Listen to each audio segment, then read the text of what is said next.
Hello friends, welcome to what's of facts to X பெட்டகம். சீரியஸாக சொல்கிறேன், நான் உண்மையிலே எதிர்பார்க்கவே இல்லைங்க. ஏன் அப்படின்னு பார்த்தீங்கன்னா ஒரு போன வீடியோவில் சீரியஸான இஷ்யூஸ் பேசினா எங்கே இப்போ இருக்கிற ட்ரெண்டில் boomer uncle yes come on uncle நான் கிரிஞ்சின்னு சொல்கிறீங்கன்னு சொல்லிட்டு ரொம்பவே ஒரு தயக்கமாகவே இருந்தது. அப்படிலாம் இல்லாமல் சீரியஸான கண்டிப்பாக வரவேற்பு கண்டிப்பாக எப்பயுமே இருக்குது அப்படின்னு நீங்கள் நிரூபிச்சிட்டீங்க. சரிங்களா?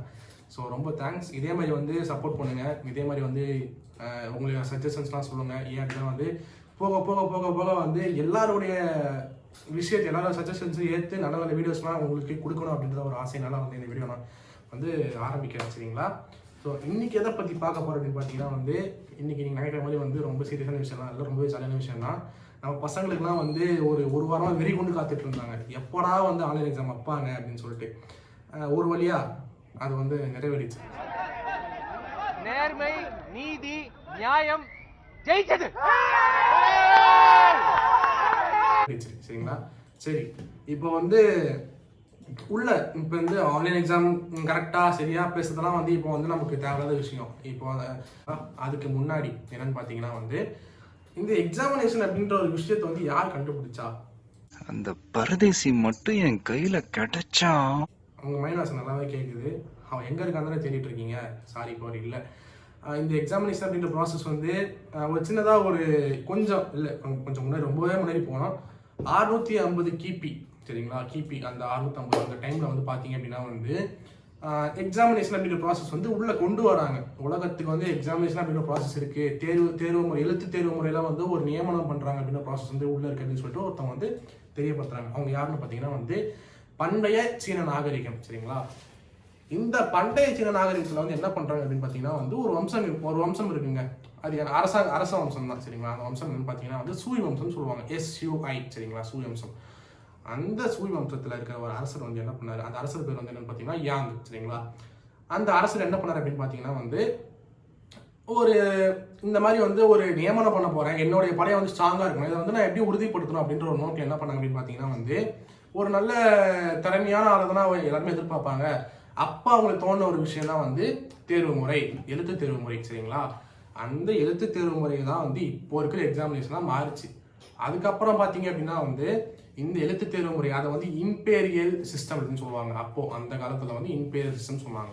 அதுக்கப்புறம் பிரிட்டிஷ் வர்றப்ப என்ன பண்ணாங்க அப்படின்னு பார்த்தீங்கன்னா பிரிட்டிஷ் அந்த காலத்தில் பிஸ்னஸ் நோக்கில் தான் எல்லா அவங்களோட மைண்ட் செட்டே அப்படி பார்த்தீங்கன்னா ஒரு வணிக நோக்கில் இருந்தது. சரிங்களா? அந்த வணிக வளத்தை கப்பல் மூலயமா ஏற்றுமதி இறக்குமதி செஞ்சுட்டு இருந்தாங்கல்ல. அந்த காலத்தில் பார்த்தீங்கன்னா இந்த ஏற்றுமதி இறக்குமதி செய்கிறப்போ அவங்களுக்கு ஒரு நல்ல திறமையான ஆள் தேவைப்பட்டாங்க. அந்த திறமையான ஆள் தேவைப்படுறப்போ தான் என்ன பண்ணாங்க அப்படின்னு பார்த்தீங்கன்னா எக்ஸாமினேஷன் ப்ராசஸ் அவங்களும் கொண்டு வந்தாங்க. எப்படி கொண்டு வந்தாங்க அப்படின்னு பார்த்தீங்கன்னா இந்த சீன இம்பீரியல் ப்ராசஸ் இருக்குது பார்த்தீங்களா, இந்த ப்ராசஸ் அப்படியே காப்பி அடிச்சு எக்ஸாமினேஷன் அப்படின்னு ப்ராசஸ் கொண்டு வந்தாங்க. ஆனால் உண்மையிலேயே ஒரு இன்ட்ரெஸ்டிங்கான விஷயம் பார்த்தீங்கன்னா ப்ராசஸ் அப்படின்ற விஷயம் எதுக்காக உண்மையிலேயே கொண்டு வந்தாங்க அப்படின்னு பார்த்தீங்கன்னா பிறப்புலேயே பாகுபாடாக நிறைய பேர் இருந்திருப்பாங்க. பாகுபாடு, மதம், அப்புறமா இந்த ஜாதி, இந்த மாதிரி விஷயங்கள்லாம் இப்போ இந்த காலகட்டத்திலையும் இருந்துகிட்டு இருக்கு. இந்த மாதிரி இருக்கிறப்போ அப்பயும் இருந்திருக்குள்ள கண்டிப்பாக. அந்த டைம் இருக்கிறப்போ இந்த மாதிரி ஒரு இஷ்யூஸ்லாம் இருக்கக்கூடாது அப்படின்னு காரணத்துல எல்லாருமே சமமாக இருக்கணும் அப்படின்ற காரணத்தில் என்ன பண்ண அப்படின்னு பார்த்தீங்கன்னா இந்த எக்ஸாமினேஷன் ப்ராசஸை கொண்டு வந்தாங்க. எல்லாருமே சமமாக படித்து முன்னேறட்டும் அப்படின்ற ப்ராசஸ்னால. அதுக்கப்புறமா 1855 பார்த்தீங்க அப்படின்னா பிரிட்டிஷ் அரசாங்கம் தன்னுடைய அரசாங்கத்தை நல்லா எப்படி சொல்றது, ஒரு அட்மினிஸ்ட்ரேட்டிவ் நோக்கில் இருக்கக்கூடிய ஒரு ஆட்களை தேர்ந்தெடுக்கக்கூடிய ஒரு விஷயத்துல என்ன பண்ண அப்படின்னு பார்த்தீங்கன்னா இப்போ இருக்கிற இந்தியன் அட்மினிஸ்ட்ரேட்டிவ் சர்வீஸ் இருக்கு பார்த்தீங்கன்னா IAS. அப்போ இந்த இந்தியன் அட்மினிஸ்ட்ரேட்டிவ் சர்வீஸ் என்னன்னு சொல்லுவாங்க அப்படின்னு பார்த்தீங்கன்னா ICS தான் சொல்லுவாங்க, இந்தியன் சிவில் சர்வீஸ்ன்னு சொல்லுவாங்க. இந்த எக்ஸாம் கொண்டு வந்தாங்க. இதுதான் இந்த இந்தியாவுக்குள்ள அப்புறமா இந்த உலகத்துக்கு ஃபுல்லாக எக்ஸாமினேஷன் அப்படின்ற ப்ராசஸ் கொண்டு வந்த ஒரு விதை. சரிங்களா? இந்த விதை தான் இப்போ மரமாக முளைச்சி நமக்கெல்லாம் பிடிக்காத ஒரு விருப்பான டாபிக் அப்படின்னு பார்த்தீங்கன்னா எக்ஸாம். ஏன் அப்படின்னு சொல்லிட்டு நம்ம இப்போ பார்க்கலாம். சரிங்களா? இப்போ இருக்கிற பேண்டமிக் சுச்சுவேஷனில் வாழ்றதே கொஞ்ச நாள், இதில் ஒரு மனுஷன் எங்கே போனாலும் அடிக்கிறாங்களே அப்படின்ற மாதிரி நம்ம தலைவர் சொல்லிருப்பாரு. எங்கே போனாலும் அடிக்கிறானுங்க, இங்கே போனாலும் அடிக்கிறானுங்க அப்படின்ற மாதிரி, எந்த பக்கம் போனாலும் அடிக்கிறாங்க.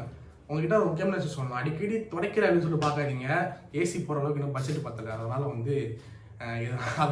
கொஞ்சம் அப்பப்போ அட்ஜஸ்ட் பண்ணிக்கோங்க. சரிங்களா? இப்போ இருக்கிற காலகட்டத்தில் பார்த்தீங்கன்னு வச்சுக்கோங்களேன், கோவிட்னு ஒரு விஷயம் வந்ததுங்க. வந்த உடனே நம்ம அத்தனை பேரும் புக்கை மூடி வச்சோம். இன்னும் திறந்தோமானா கண்டிப்பாக இல்லை. அப்போ மூடி வச்சது மூடி வச்ச மாதிரி தான் இருக்குது. அதை வந்து என்னால் எதுவும் பார்க்கல. எக்ஸாமினேஷனும் வந்து ஆன்லைன்லேயே போயிடுச்சு இல்லைங்களா. இந்த ஆன்லைன் எக்ஸாம் அப்புறம் ஆஃப்லைன் எக்ஸாம்னால என்ன அட்வான்டேஜஸ், இதில் வந்து என்ன அட்வான்டேஜ் இருக்குது, என்ன டிஸ்அட்வான்டேஜ் இருக்குது அப்படின்றத வந்து ஒரு ஆஸ் அ ஸ்டூடெண்ட்டாக, ஆஸ் அ நண்பனாக உங்ககிட்ட வந்து ஒரு பகிர்ந்துணும் ஒரு சின்ன நோக்கில் தான் வந்து இந்த வீடியோ. சரிங்களா, ஷார்ட்டாக முடிச்சிடலாம். ஓகேங்களா. இப்போது இந்த ஆன்லைன் எக்ஸாம் உண்மையிலே வந்து பசங்களுக்கு வந்து ஒரு வரப்பிரசாதங்க இது. ஏன் அப்படின்னு பார்த்தீங்கன்னா வந்து நான் வந்து காலேஜ் இப்போ வந்து காலேஜில் இருக்கேன் அப்படின்றதுனால பார்த்தீங்கன்னா நான் வந்து ஒரு ரொம்பவே வந்து ஒரு பாவப்பட்ட ஜென்மங்க. ஏன்னு பார்த்தீங்கன்னு வச்சுக்கோங்களேன், நான் படிக்கிறப்போ 10th 11th 12th 3மே வந்து பப்ளிக். நான் படிக்கிறப்போ மட்டும் அது எப்படா கரெக்டாக எனக்கு மட்டும் வைக்கிறீங்கன்னு சொல்லிட்டு அவ்வளோ காண்டாகும். ஆனால் உண்மையிலே சொல்ல போனால் அப்போ நான் படித்த விஷயம் வந்து எனக்கு இப்போ வரைக்கும் யூஸ் ஆகிட்டு இருக்கு இல்லைங்களா. நான் வந்து பயாலஜி குரூப் படித்தேன். ரொம்பவே வந்து எப்படியோ எடுக்க வச்சிட்டாங்க. பயாலஜி குரூப் படித்து மேலெலாம் வந்து இப்படியே இப்போ வந்து நான் கிரிமினாலஜி அண்ட் போலீஸ் இன்வெஸ்டிகேஷன் படிச்சுட்டு இருக்கேன். ஏன்னா அதுக்கு வந்து சம்மந்தமே இல்லைன்னு கேட்டிங்கன்னா இது என் பேஷன். சரிங்களா. சரி, ஓகே, அதுக்குள்ள நான் போக வேண்டாம் இப்போது. ஓகே, இப்போ வந்து பார்த்தீங்க அப்படின்னா வந்து இந்த ஆன்லைன் எக்ஸாம்னாலையும் ஆஃப்லைன் எக்ஸாம்னாலையும் என்னென்ன விஷயங்கள்லாம் வந்து நமக்கு இடிக்குதுன்னு பார்க்கலாம். ஓகேங்களா. முதல் விஷயம் பார்த்தீங்கன்னா வந்து ஸ்கூல்ஸ் அண்ட் காலேஜ் வந்து நம்ம போகிறது வந்து ஒரு காலத்துலாம் பார்த்தீங்கன்னு வச்சுக்கோங்களேன், 90sலாம் பார்த்தீங்கன்னா வந்து இந்த ஸ்கூல் போகிறதெல்லாம் ஒரு மெமரிஸாகவே வந்து நம்மளாம் பார்த்துட்டு இருந்தோம் இல்லைங்களா. இந்த டெக்னாலஜிலாம் வளராத காலத்தில் பார்த்தீங்கன்னு வச்சுக்கோங்களேன், அதெல்லாம் வந்து ஒரு இனிமையான மெமரிஸாக இருந்தது. இப்போ வந்து நமக்கு அந்த மெமரிஸ் அப்படின்றது சுத்தமாக கிடையாது. ஏன் அப்படின்னு பார்த்தீங்கன்னா நாம் வந்து பள்ளி கல்லூரிக்கு போகிறதே வந்து ஒரு இனிமையான அனுபவத்தை வந்து நம்ம வந்து நாளைக்கு நம்ம பசங்களுக்கோ நம்ம ஃப்ரெண்ட்ஸ்க்கோ நம்ம தாத்தா வந்ததுக்கப்புறம் நம்ம பேரனுக்கோ வந்து சொல்லிக் கொடுக்கணும், அதை பற்றி நம்ம ஒரு டிஸ்கஷன் பண்ணணும் அப்படின்ற ஒரு நல்ல இனிமையான நினைவுகளாக இருக்கும். அதெல்லாம் இப்போ இல்லாமல் ஏதோ காலேஜா இல்லவே இல்லை, எக்ஸாமும் இல்லை, எதுக்கு காலேஜுக்கு போயிட்டு அப்படின்ற நோக்கில் தாங்க இப்போ நம்ம இருக்கோம். சரிங்களா. இது வந்து ஒரு டிஸ்அட்வான்டேஜாக நான் பார்க்குறேன். அட்வான்டேஜ் பார்த்தீங்கன்னா வந்து இந்த பேண்டமிக் சுச்சுவேஷனில் பார்த்தீங்கன்னு வச்சுக்கோங்களேன், எப்படி கொரோனா வருதுன்னே தெரியல. ஏன்னா வெளியே சும்மா மாஸ்க் போட்டுன்னு போடாமல் ஒரு கான்டாக்ட்னாலேயே வந்து எதனாலேயே வந்து வந்ததுன்னு வச்சுக்கோங்களேன், இந்த கேதரிங்னால வந்து கண்டிப்பாக வந்து நம்ம எல்லாருமே வந்து சேஃபாக இருக்கும். அதனால் வந்து தமிழ்நாடு கவர்மெண்ட் வந்து அவங்களையும் குறை சொல்ல முடியாது, நம்மளையும் குறை சொல்ல முடியாது. இது வந்து ஒரு காலத்தின் விதின்னு சொல்லலாம் இல்லைங்களா. அதனால வந்து அந்த மாதிரி இருக்குது. ரெண்டாவது விஷயம் அப்படின்னு பார்த்தீங்கன்னு வச்சுக்கோங்களேன், ரெகுலர் சிலபஸ் வந்து நம்ம வந்து ரெகுலராக வந்து காலேஜ் போகிறோம், ஸ்கூல் போகிறோம், இந்த மாதிரி எந்த ஒரு விஷயமும் இல்லாததுக்கு முன்னாடிலாம் பார்த்தீங்கன்னு வச்சுக்கோங்களேன், ரெகுலராக போவோம், சிலபஸ் கரெக்டாக போவோம். நீ படித்தா படிக்காட்டி போ. இருந்தாலும் அவங்க கடமை என்னன்னா நம்ம சிலபஸ்லாம் கரெக்டாக சொல்லி கொடுத்துருவோம். எப்பயுமே ஆன்லைனில் பார்த்தீங்கன்னு வச்சுக்கோங்களேன், சிலபஸ்லாம் கரெக்டாக தான் போயிட்டு இருக்கு. இருந்தாலுமே வந்து அந்த சிலபஸ்லாம் கரெக்டாக பார்த்துட்டு படிச்சுட்டு இன்னைக்கு இதான் நடக்க போது அன்னைக்கு தான் நடக்க போகுது. ஆனால் இப்போ இருக்கிற காலகட்டத்தில் பார்த்தீங்கன்னு வச்சுக்கோங்களேன், எப்போ எது நடக்குன்னே தெரிய மாட்டேது. கால் வைக்கிறதெல்லாம் கண்ணி விட வைக்கிறீங்க அப்படின்ற மாதிரி எப்போ என்ன நடக்குன்னே தெரிய மாட்டேது இல்லைங்களா. இது ஒரு பெரிய இஷ்யூவாகவே இருக்குது இப்போ. சரிங்களா. மூணாவது விஷயம் அப்படின்னு பார்த்தீங்கன்னா வந்து டிஸ்கஷன்ஸ். எப்பயுமே வந்து ஒரு மனுஷனாக போகிறதா வந்து ஒரு விஷயத்த நான் கற்றுக்க போகிறேன் அப்படின்னா வந்து ஒரு நல்ல டிஸ்கஷன்ஸ் தேவை. சரிங்களா. இதே பள்ளி கல்லூரிகளில் பார்த்தீங்கன்னு வச்சுக்கோங்களேன், ஆசிரியருக்கும் மாணவனுக்கும் ஒரு நல்ல இன்ட்ராக்ஷன் இருக்கும். அந்த இன்ட்ராக்ஷன் வந்து இப்போ இல்லையோ அப்படின்னு சொல்லிட்டு என்னுடைய சுயப்பட்ட கருத்தை நான் உங்களுக்கு சொல்கிறேன். ஏன் அப்படின்னு பார்த்தீங்கன்னா வந்து ஒரு இன்ட்ராக்ஷன் எவ்வளோக்கு டெவலப் பண்ணுறோமோ அவ்வளோக்கு வந்து நம்மளுக்கு வந்து அந்த கான்செப்டோட ஆழமோ அடித்தளமோ ரொம்ப நல்லாவே புரியும்.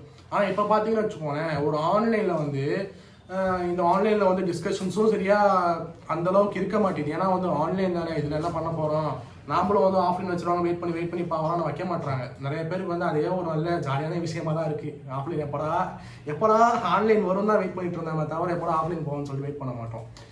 இதனால் நம்ம மிஸ் பண்ண விஷயங்கள் என்னென்னு பார்த்தீங்கன்னா, நாளைக்கு வந்து திரும்பி பார்க்குறப்ப மிஸ் பண்ண விஷயங்கள் நிறையா இருக்குங்க. அது வந்து ஒரு கசப்பான விஷயமா தான் நமக்கு இருக்கும். இதெல்லாம் நம்ம அனுபவிக்காமல் போயிட்டேமே அப்படின்னு சொல்லிட்டு ஏங்கின விஷயங்கள் நிறையவே இருக்கும் நமக்கு. சரிங்களா. அப்புறம் இன்னொரு விஷயம் பார்த்தீங்க அப்படின்னா வந்து ஸ்கில் டெவலப்மெண்ட். இப்போ வந்து நான் வந்து பள்ளிக்கு போகிறேன், கல்லூரிக்கு போகிறேன் அப்படின்றப்போ வந்து என்னோட திறமையை நான் அறிஞ்சு நான் வந்து ஒரு ஸ்கில்லை வந்து டெவலப் பண்ணிகிட்டே இருப்பேன் அடிக்கடி.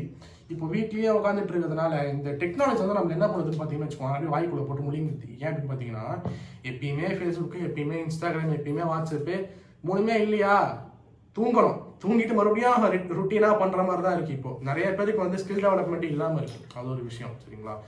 அப்புறம் இன்னொரு விஷயம் பார்த்தீங்கன்னா வந்து ஃபியூச்சர் டெவலப்மெண்ட். இந்த ஆன்லைன்லேயே போச்சு அப்படின்னா வந்து டெக்னாலஜிலாம் விஷயம் முடிச்சிடலாம். ரொம்பவே வந்து பெரிய விஷயத்தையுமே சரி, சின்ன விஷயத்தையுமே சரி, எல்லாத்தையுமே வந்து வீட்டில் இருந்த மாதிரியே முடிச்சு பாதுகாப்பான ஒரு விஷயத்த வந்து நம்ம பண்ண போகிறோம் அப்படின்றதுனால வந்து இந்த டெக்னாலஜி யூஸ் பண்ணி நிறைய நல்ல விஷயங்கள் நம்ம கற்றுக்கலாம் சரிங்களா. கற்றுக்கிட்டு இருக்காங்க. வீட்டில் இருக்க நிறைய பேர் வந்து என்ன பண்ணுறாங்கன்னா சிஸ்டம் வந்து இந்த கோடிங் கிளாஸ் அப்புறம் வந்து இந்த மாதிரி இந்த சிஸ்டத்தையே பார்த்துட்டு இருக்கிறதுனால நிறைய விஷயங்களை கற்றுக்கவும் செய்கிறாங்க.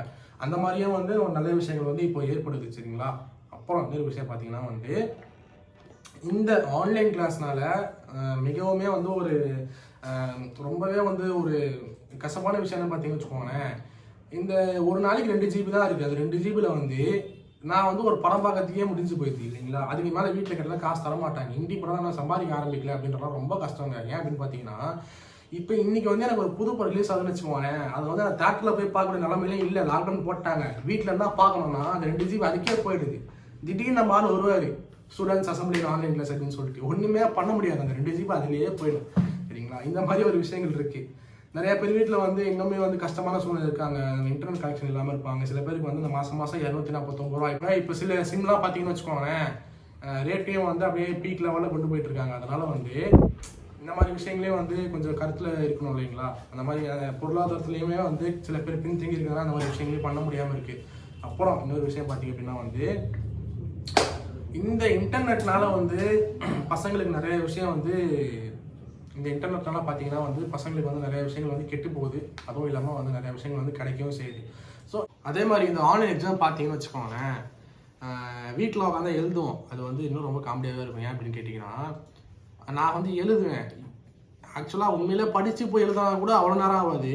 பார்த்து எழுது ஆகும் ஒரு டைமு 3 மணி நேரம் எழுத வேண்டிய எக்ஸாமை வந்து 3.5 மணி நேரம் முடிச்சு தான் நாங்கள் போய் வந்து போஸ்ட்லேயே போடுவோம். அந்த மாதிரி வந்து எதுக்கு இந்த மாதிரி விஷயங்கள்லாம் அது வந்து நம்ம படிச்சுட்டு எழுதினாலே வந்து ரொம்ப சீக்கிரமே முடிச்சிடலாம். அந்த மாதிரி விஷயங்களும் இருக்குது. அதுவும் அந்த 3 மணி நேரம் இருக்குது பாருங்க.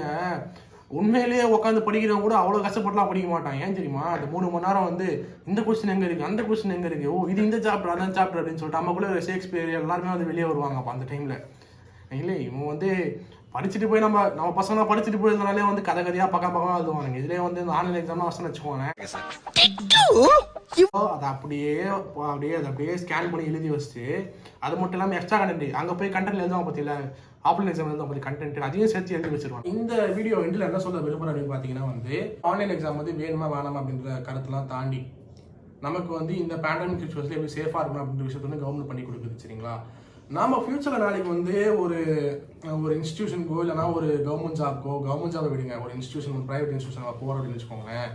அங்கே போயிட்டு வந்து போன வருஷம்லாம் பார்த்தீங்கன்னா 2020 கொரோனா பேட்ச் பாஸ் அவுட்லாம் இங்கே வரவே வராதிங்கன்னு சொல்லிட்டு ஒரு நோட்டிஃபிகேஷனே வந்துச்சு சரிங்களா. அந்த மாதிரி இஷ்யூஸ்லாம் இருக்கிறப்போ நாம் வந்து முடிஞ்ச அளவுக்கு வீட்டில் இருந்தாலும் சரி வெளியே இருந்தாலும் சரி காலேஜ் போனாலும் சரி போகாட்டியும் சரி நம்மளோட ஸ்கில்ஸை டெவலப் பண்ணிக்கிறதுக்கு நம்ம என்னென்ன பண்ண முடியுமோ அதெல்லாம் வந்து தொடர்ந்து ரெகுலராக பண்ணிட்டு இருக்கணும் அப்படின்னு சொல்லிட்டு வாய்ஸ் ஆஃப் ஃபேக்ட்ஸ் சேனல் மூலிமா உங்ககிட்ட வந்து வேண்டி விரும்பி நான் கேட்டுக்கிறேன். கமெண்ட்ஸ் நான் பார்த்தேங்க உண்மையிலேயே வந்து எனக்கு ரொம்ப கவர்ந்துருங்க. ஏன்னா வந்து எனக்குலாம் இப்படி சப்போர்ட் பண்ணுவீங்களா அப்படின்னா நான் எதிர்பார்க்கவே இல்லை சரிங்களா. முன்னாடி சொன்ன மாதிரியே அந்த கமெண்ட்டில் வந்து ஒருத்தர் விஷயம் சொல்லியிருந்தாரு. இந்த மாதிரி வந்து செக்ஷுவல் ஹராஸ்மெண்ட் பற்றி போடுங்க ப்ரோ அப்படின்னு சொல்லிட்டு பாலியல் துன்புறுத்தல் பற்றி போடுங்க அப்படின்னு சொல்லியிருந்தாரு. அதில் வந்து அவங்க வந்து ஃபீமேல் பற்றி இல்லாமல் மென் பற்றியுமே போடுங்க அப்படின்னு சொல்லியிருந்தாரு. கண்டிப்பாக ப்ரோ நான் கண்டிப்பாக வந்து அடுத்த வீடியோவில் வந்து நான் வந்து இந்த பாலியல் அத்துமீறல் பற்றியுமே கண்டிப்பாக வீடியோஸ் போடுறேன் சரிங்களா. Until then, bye, signing off. Thank you.